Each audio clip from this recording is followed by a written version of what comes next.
A big hello and welcome. It's Kate from Zen Stitching, and I'm super excited to be joining you today with Liz Kettle, who is one of our Making Zen artists for May 2025. Hi, Liz. It's so nice that you're here and joining us today. Thanks for having me, Kate. Uh, I'm happy to be back again this year. I know it's so much fun, and because you've been part of, is it three?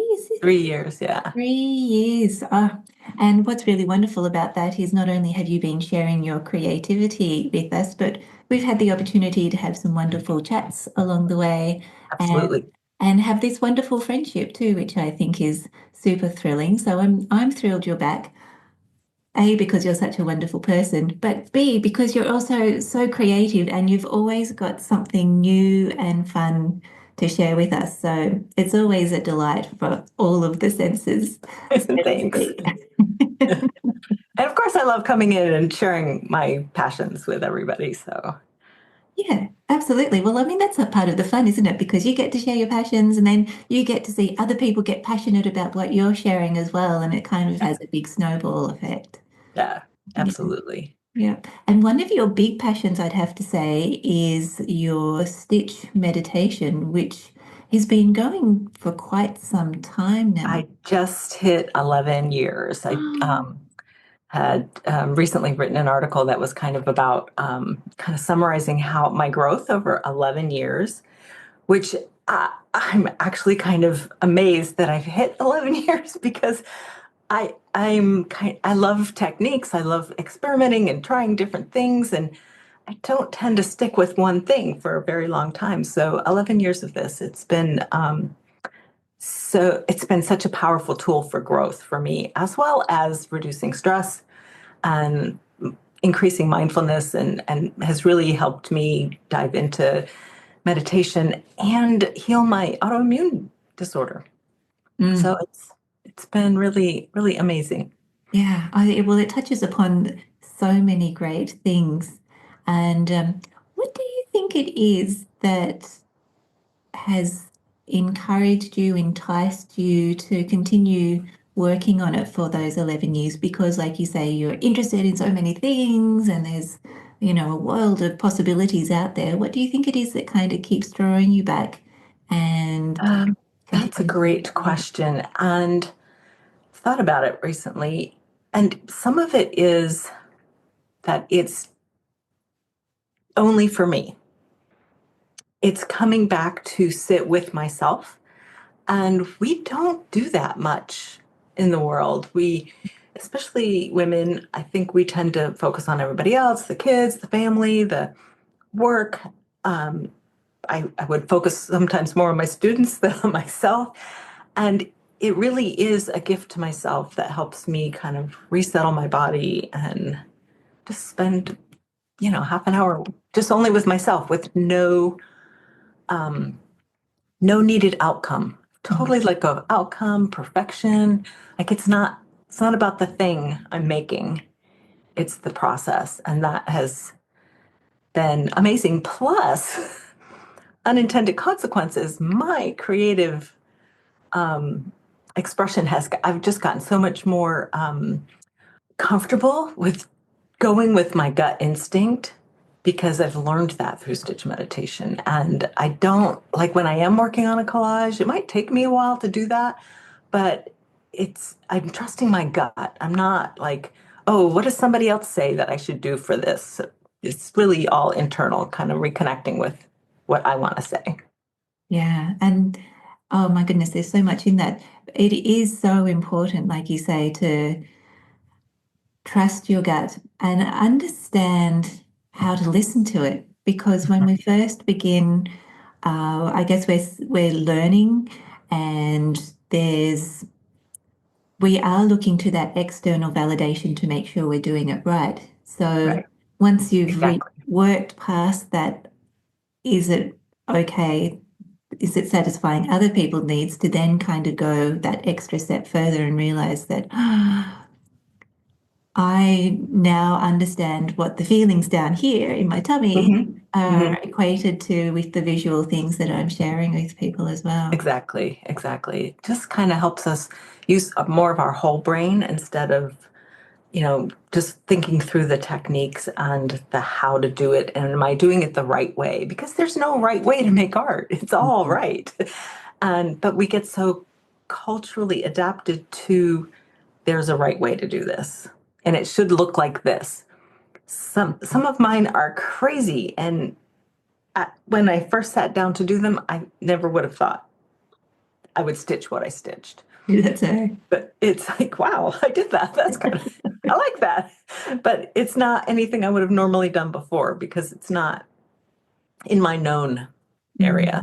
Mm. So in other senses, it's not premeditated. You're Right. really working in the now and just kind of putting Yes. things together as they happen. Yeah. Which I think that's where the biggest stress reduction comes in, is just working right now, doing it. And I don't use a lot of fancy stitches. It's really mostly the running stitch. Mm. Oh, the humble but mighty running stitch. Yes, yes, it's my favorite stitch, my unsung hero, the running stitch. Yeah, I have to agree with you. I love it too. And from its simplicity, you can get all kinds of Oh, most so much. amazing patterns and Hmm. texture and just richness, Yeah, I think. Yeah, yeah, there's a lot to be said for that.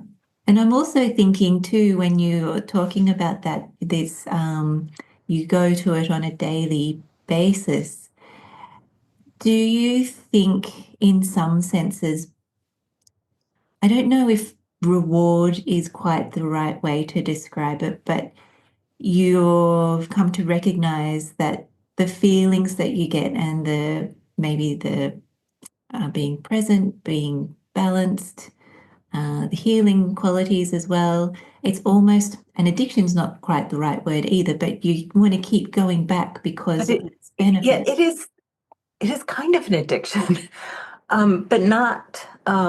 It's an addiction to that coming into spending time with yourself, Mm, which is a really good addiction, much better than sugar.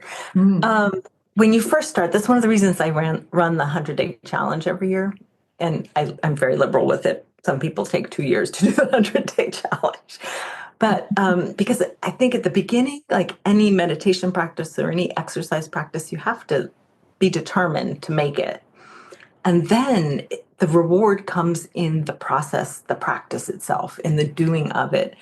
And I can't imagine not doing it these days. My life would just be missing something really key. yeah, something really special. Thinking about that too, just the regular, almost like a routine. It's a phrase that I like to go back to again and again. It's the journey, not the destination, Absolutely. and enjoying those steps of the Yeah. process. Yeah. The most often asked question that I still get after all these years, and um, that my certified teachers always get the same question is, well, what do I do with it?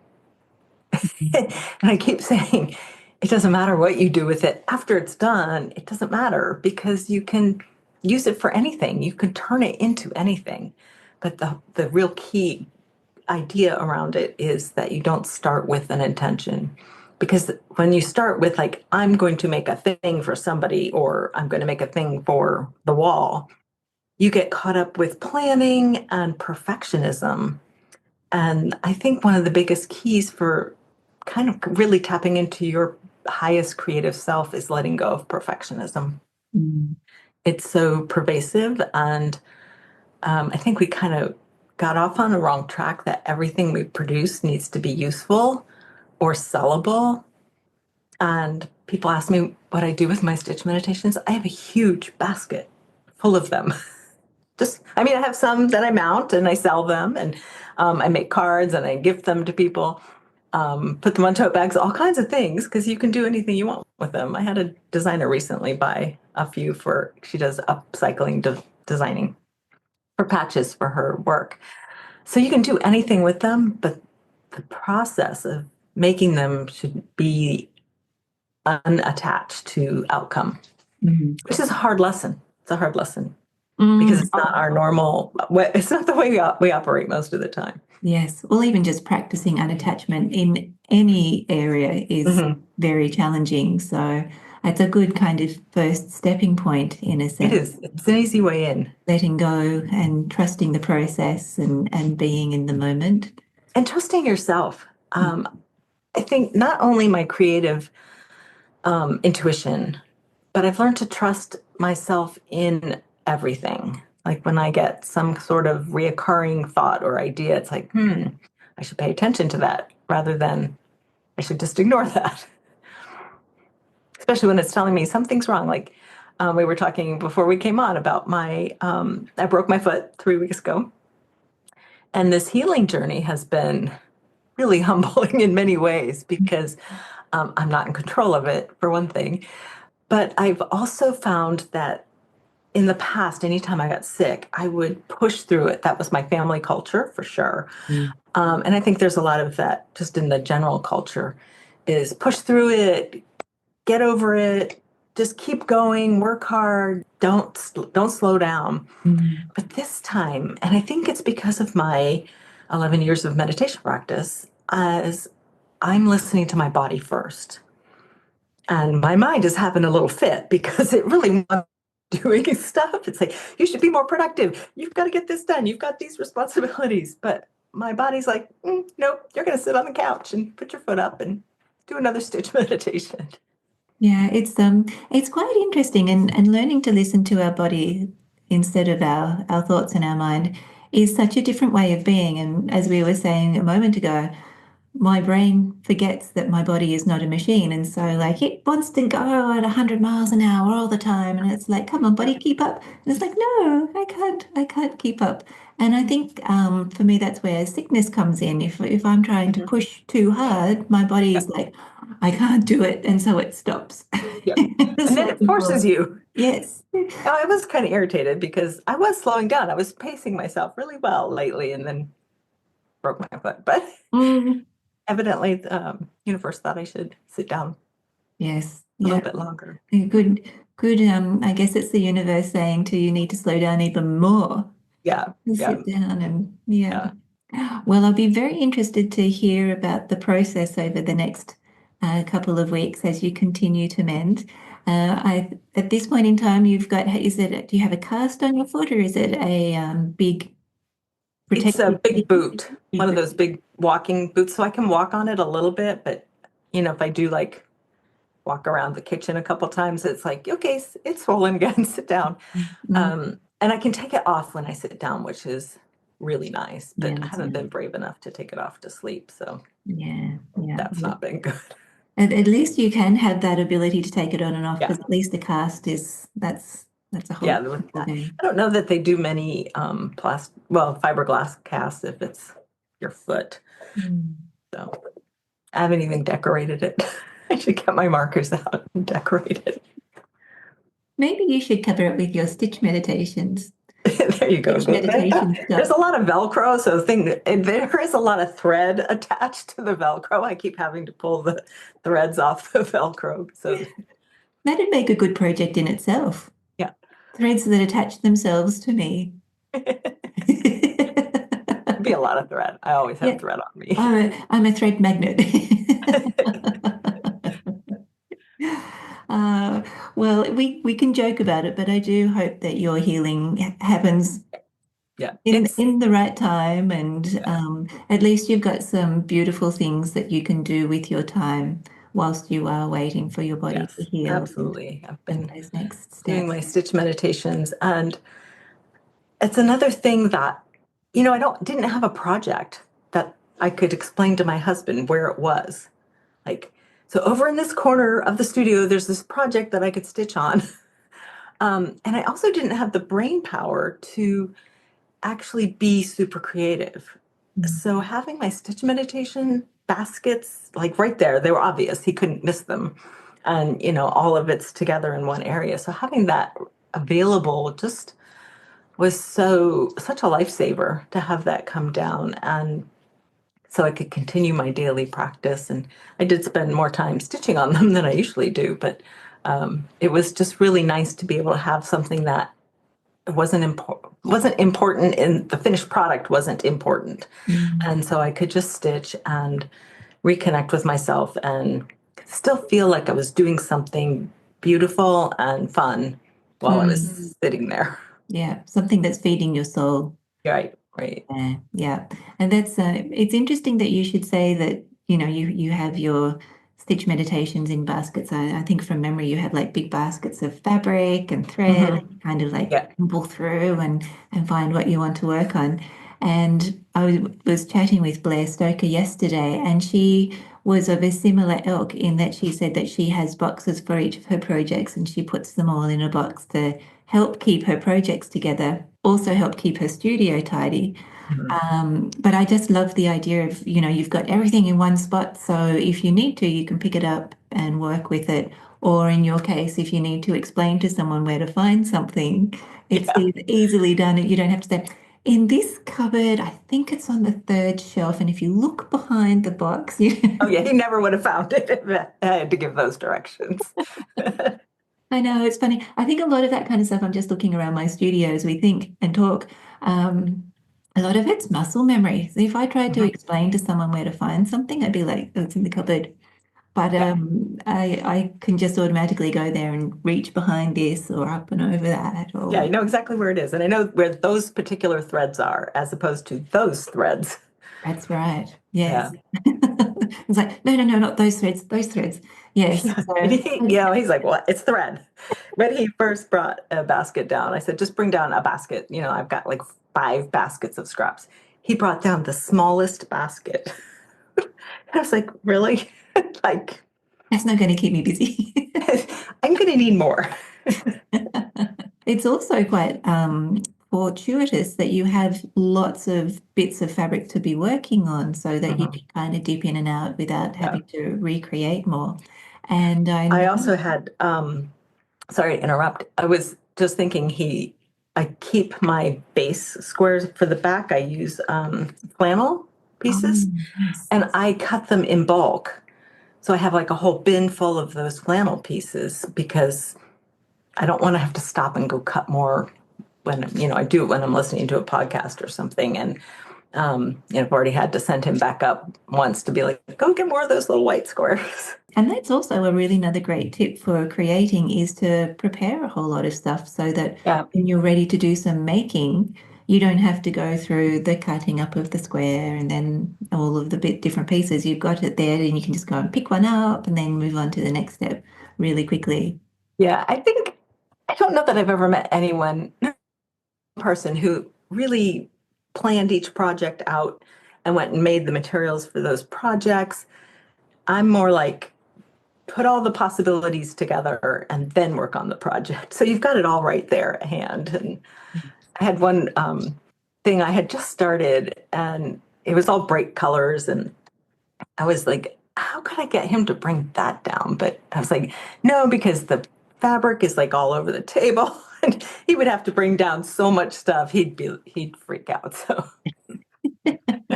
some things can't be moved. No, that's very true. And I'm just thinking back to your um, lessons from last Making Zen, which was working with the gold foil. Mhm. And I loved your creative process with that because you pretty much just worked with things that you had on the table existing, like not kind of like preemptively put there, but like, oh, let's work with this and oh, let's try working with this. So I can see that that's quite your creative process where you just things are out Yeah. and you A get little them bit of the down. mad scientist. Yes, mad scientist is always good. What can I put in this concoction? I have the most fun doing it that way. Exactly. I know. Well, that's where the magic happens, and that's why I think we call it play because it is Mhm. so Yeah, enjoyable. yeah. And that's the same way with my dyeing when I dye fabric. And this year I'm teaching a tray dyeing, which Mm. is a really fun project because it's not very messy. It's all contained in a tray of some sort, and it can be any kind of tray. But I just experiment. So I can't really reproduce them, but I have fun each time. And it's always different. And it's, it's just a really fun way to play to get different patterns and designs on your fabric. So. I can't wait because I think that's going to be so much fun for many different reasons. One of the reasons I really like that you mention it is because they're contained. So for a lot of people, we don't have a huge studio to be making messes, or the Yeah, weather outside's not great, so you can't really go outside and make a mess. So it's very contained, which means that you can have fun playing and making colors and different patterns and textures on the fabric without making a whole mess in the kitchen. yeah, it's really fun. You don't need a big space for it. So thumbs up if it doesn't make a big mess or need too much space.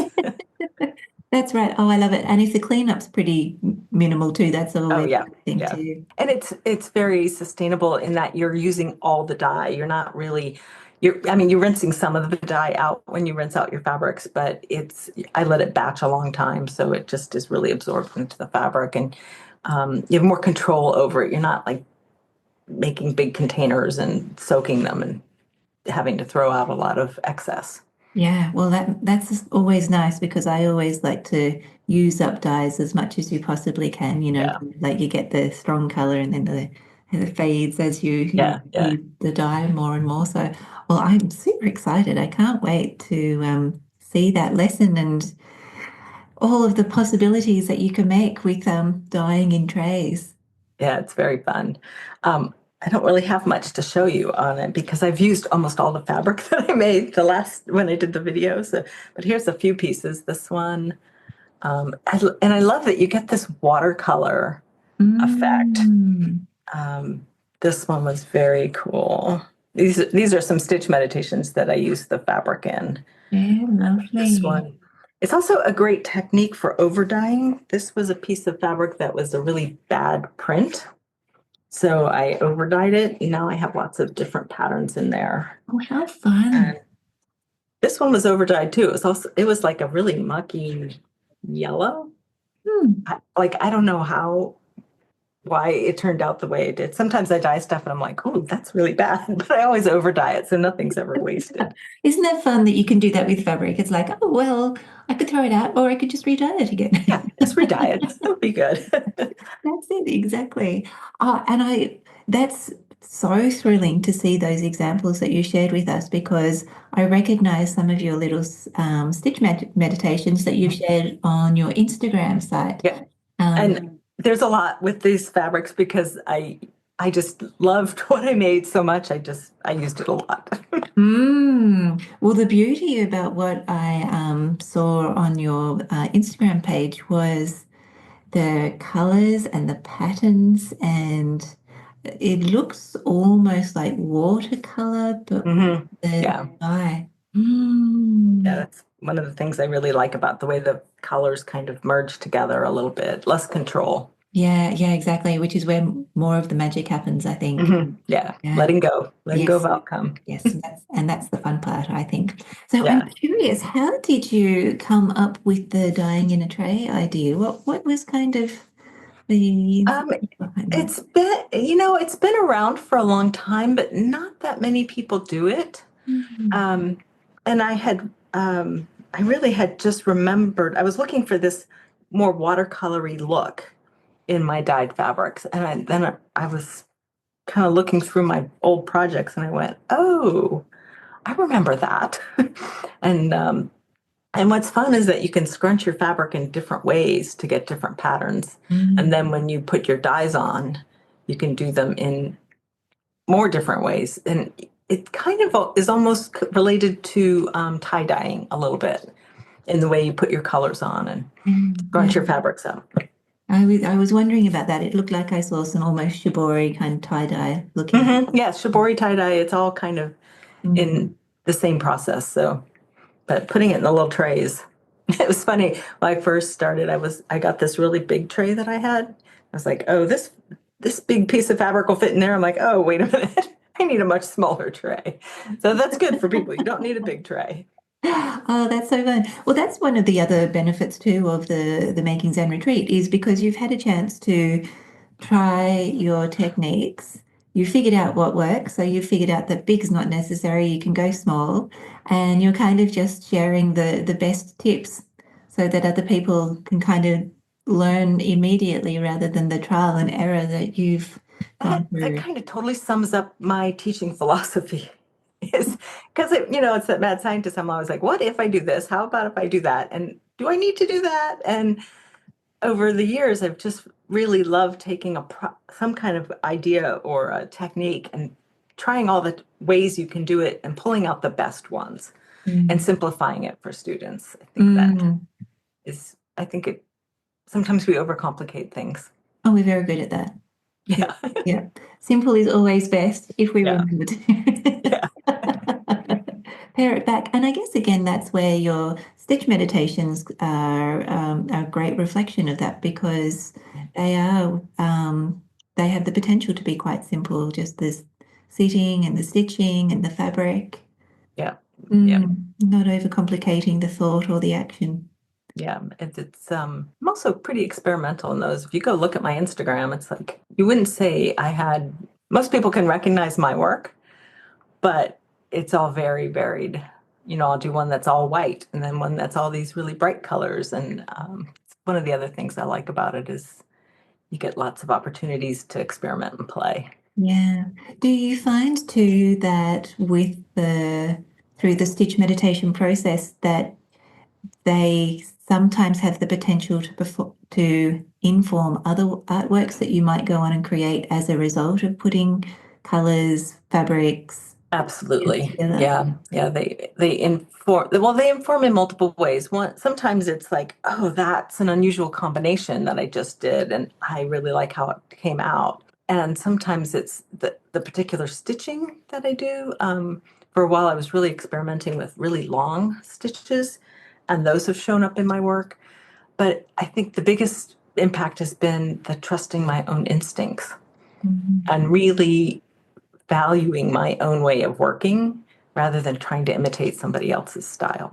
Yeah, I think there's lessons in both ways, isn't it? If you're looking to imitate someone's style, you can learn a lot from it, but then you can also learn about yourself through doing that and then bringing your personality in. Absolutely. I think it's important to um, learn what you don't like. And the Mm. only way you learn that is by doing that. Like there's a couple people that in the past that I was like, oh, I love her work. And I would copy the way she did things. And I was like, but that's not me. It just like I love looking at it, but making it, it just didn't fit. So it's important to learn those lessons. It totally is. And isn't Yeah. it interesting when you do that and you're like, huh, yeah, that's not for me. Yeah, I thought I loved that. I thought I loved that. And Yeah, sometimes it's just a way of stitching, and I'm like, gosh, I loved it on yours, but on mine, it yeah, just was uncomfortable, didn't feel right, didn't fit. Yeah. yeah. And that's a really great way of describing it, saying that it was uncomfortable. It just doesn't sit, does it? You're like, Mhm. Yeah. no, that's not me. Yeah. And when what you're doing is right, it just feels like you put the puzzle piece in. It just Mm, sits right in your body. mm. Yeah, it's really interesting. And uh, I think the more I become aware of my body's sensations and how they can inform what I'm thinking about, it's really quite, I don't even know the way to describe it, but it's really interesting if you become aware of listening to what your body is trying to tell you, because Absolutely. it has its own opinions.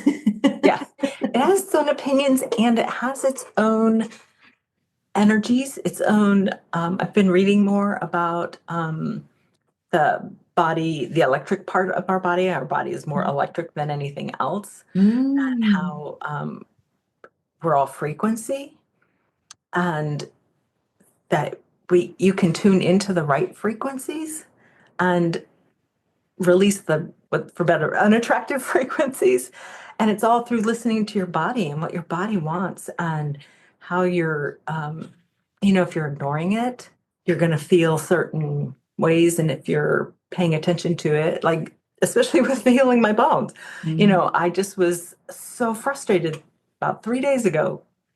Well, part of it was because I had to do taxes, but Oh my God.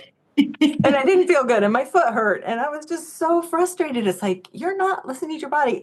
2 hours ago, it said, go sit down. Mm, And I didn't go sit down because I was trying to get this bookkeeping done, and I was just pushing through. And my body was like, nope, we're going to make you sit down. going to start being more painful until you go listen to Yeah, us. that's right. Yeah, it's like, hello, hello, yoo-hoo. And it's better if we do that before it gets really mad at us. Exactly. Yeah. Yes. Yeah. Ah, that's really interesting to hear that you're reading about that. Is there a book or an author that you're reading? I don't have one particularly at hand. I've been kind of picking little bits and pieces up in other books talking about it. I'll have to see if I can find the one. I was actually looking for the one particular book I was reading, and I couldn't find it. So, but I don't have access to my whole house at the moment, so I'm not Mm, sure where it is. Well, when you do, let me know because I've started listening to the healing frequencies, so the different kind of hertz, which again are Yes, I energy love those. I waves. love those. I always suggest those for stitch meditation, and I use them when I need to focus on computer work. Probably if Mm, I'd had it on when I was trying to do my taxes, I wouldn't have gotten so you frustrated. would have been in a totally different place. Yeah. It's amazing how it works, the whole vibrations. Yeah, it really is. I'm curious, do you have, because I know there are different frequencies for different like levels of healing and modalities. What do you suggest is the best one for stitch meditation? Um, I've been using, I think it's 438 maybe. It's just kind of a general, it's not one of the ones for like sleep. I think it's heart opening. Mhm. I think that's the number. Usually listen to those in my studio, and I've not been in my studio for 3 weeks. Yes, So no, that's okay. Well, if you think of it, let me know. yeah, yeah, I can Very send you happy the. to share this because I'm sure there are other people who'd be fascinated to go down the rabbit hole of the whole energy and sound and bringing the two together, which enhances creativity and mood and Yeah, yeah. all of those good things, healing as well. I'm actually have been wondering if creativity itself is a vibration, Mm.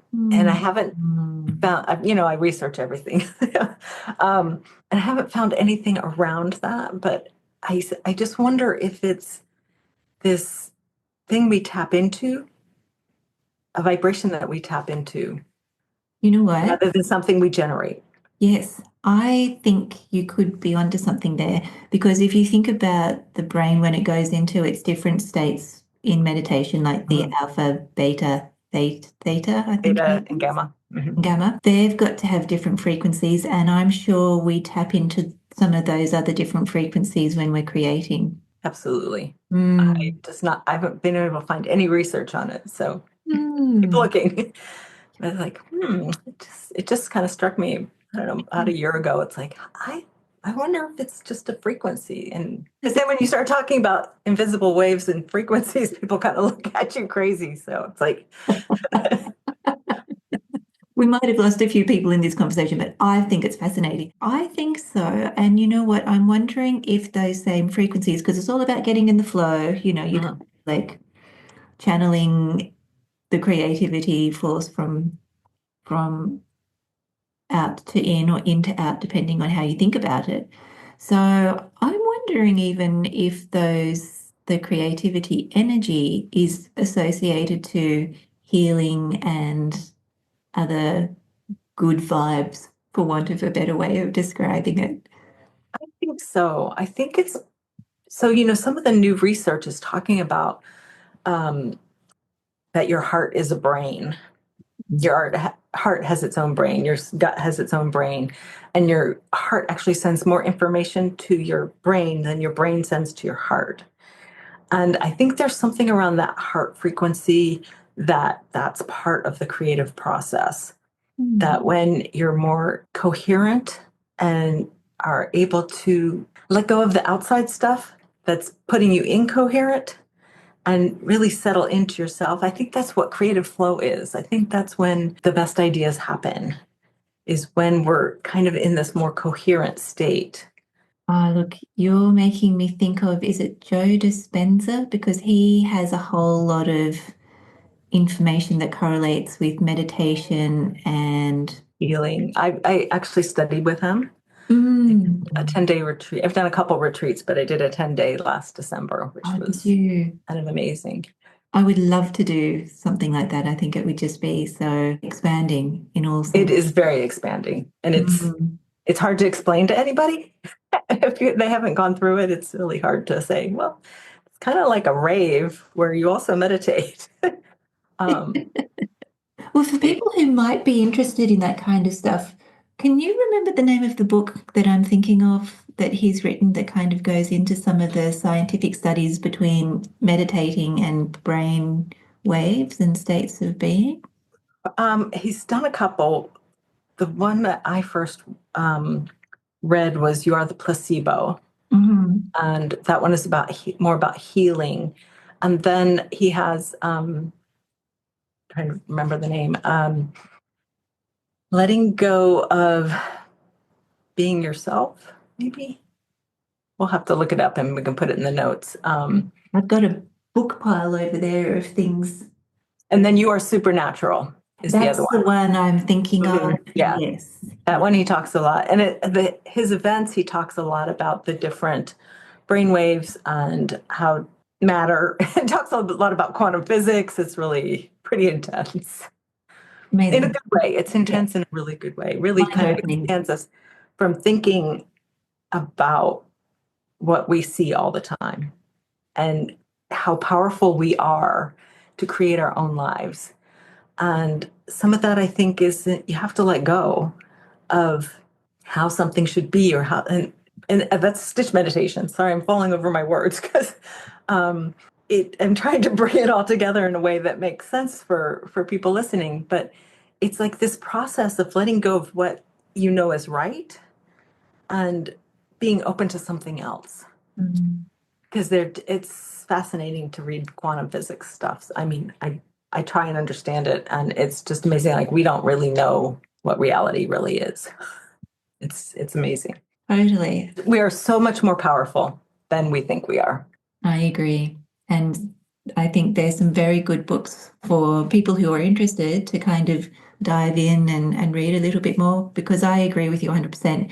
Uh, and I'm very impressed with how you've been able to verbalize it because it's so, I find esoteric. It's really hard to put these thoughts and experiences Yeah. into words to be able to explain it to others. It can be really hard, Yeah, yeah. but yeah, it's really led me to think differently about my life and what I want, and help me see all the areas where I was working towards what I thought I should be doing and not so much what gave me the most joy. Mm. And that's it's kind of changed everything but nothing. Does that make sense? Um, Less focused on what I call the business paradigm and more focused on working on the art paradigm, which one of my mentors talks about the art paradigm as a way of doing business, which is very different from the business paradigm. Like I don't chase numbers on Instagram. I used to try and do all that stuff like, oh my gosh, I got to do a video and then I have to do a reel and then I have to make this another reel and I have to do this. Like, oh my gosh, that was not fun. It was Mm. so stressful. And and I wasn't having fun. So that's where I'm really enjoying having my own online membership and I get to experiment and play and bring everybody along for a ride. Do you Yeah. want to see one of the things I'm doing was working on right before I broke my foot? I'd love to see. I put them over here in case we had time. So this is one thing that for years I've taught free motion machine stitching for a long time, and for years I've wanted to really push the vessel idea, and so I was just getting my ideas firmed up when I broke my foot. So this is one of the little ones, Mm. Mm. red vessel, and Wow, then this is a bigger one that I was working on. gorgeous. How to make Lovely. them be dimensional and not um, cobbled together looking. Mm. Very excited to play with Mm. that. So Oh, how much fun. How much fun. And that's such a wonderful place to wrap up. And that is how you like to focus on the joy and how making brings you joy in so many forms. It's like the visual pleasure, like the tactile senses of Mhm. working with the threads and the fabric, and Absolutely. also the inner joy, but also being able to share that with people as well, which I think is that's where it really kind of I love the analogy of a pond, and you're like the rock, and you throw the rock in the pond, and all Not the everybody. Yeah. yeah, Yeah. the creative effect. I love it. Oh, Liz, it's been so lovely chatting with you. I would love to spend the next hour or so, even more the next day, doing a deep dive into all this stuff, but I am mindful of your time. Thank you Thank so you. much for your time today and for being part of Making Zen again. It's Oh, I'm so excited. I love doing it every year. It's so fun. Get to me meet too. people and share some really fun stuff. So, Yeah, exactly. And get to see the fun stuff that's made as a result too. yeah. That's Yeah. where it gets really exciting. Thank you for joining me in this creative journey. If you've enjoyed this video, please like, subscribe, and share it with your friends. And if you'd like to learn more about Making Zen, please check out the links below where you can find out all about the workshops and creativity, community, and all that kind of good stuff. Wishing you many happy hours of stitching.